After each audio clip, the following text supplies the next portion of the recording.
a church or wherever, and they're just like deer in the headlights.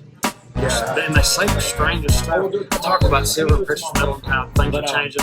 Our collective land. Hold on. All right. What do you mean? So I'm with Chris, Financial Fitness. I'll link to his channel below. Financial Fitness. All right, so you're at church and you're talking with people at church. My question for you here, and I'm not attacking the Ramsey method, right? But silver and gold are God's money, period, full stop.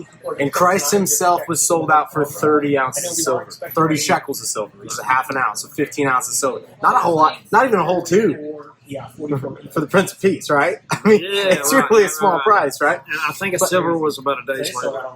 It was a day's labor. See, silver's always maintained that through history.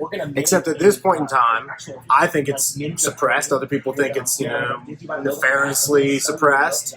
But nonetheless, what a deal to be able to go make, I don't know, a couple $100 in a day's time, and then people trade it in for $30 a piece. I mean, many days I can earn multiples of silver, but I know that its full intrinsic value is a day's labor.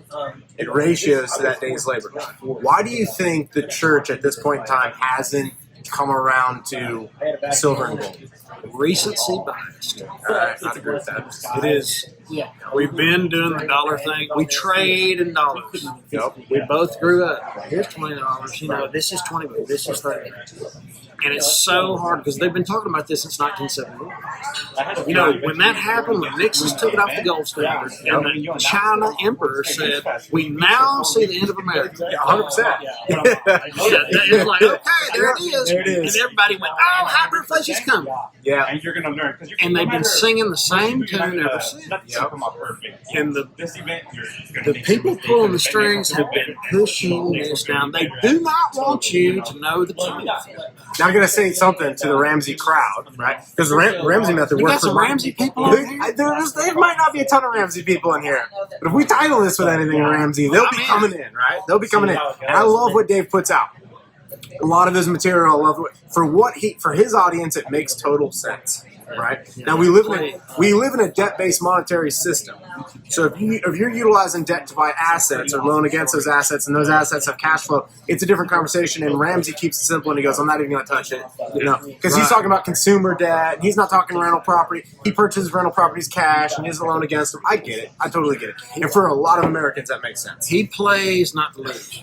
Yes. Not to win. Yeah, he plays not to lose. If you have a spending problem, listen to Dave Ramsey. But my issue with Ramsey is that from 2000, so we're 21 years in, gold has outperformed the S&P and the Dow. All you got to do is just buy it, put it in your safe, and it's outperformed that entire time for 2 decades. It's outperformed, and then at the end of what we're experiencing, it's not going to outperform. It's going to be the money in the system, and it's going to restart the system. He's going to scold you if he ever hears you talk like I this. like the guy, but I think a lot of small-time American people are going to get plowed over if they don't own any silver and any gold. This is gospel. That's why I started my channel. Yeah, they're going to get plowed over. It's going to hurt our crowd. It's going to hurt blue-collar people so bad. If you don't have one piece of physical silver, buy one. It's all it's going to take is to buy one piece. Hold your hand, see what it feels like. It's totally different feeling, too. Because when you give, I have guys that will work with me, and I'll put a piece of silver in their hand, pay them at the end of the day, right? I'll give them their check, and I'll give them a piece of silver, and they'll be like, "Whoa, something spiritual about it," right? It gives me goosebumps. If you've never held gold that you own, or silver that you own, it's a different level of, it's honest money. There's a quote I heard recently. If the money is not honest, nothing can be. Ooh, that's good. Yeah.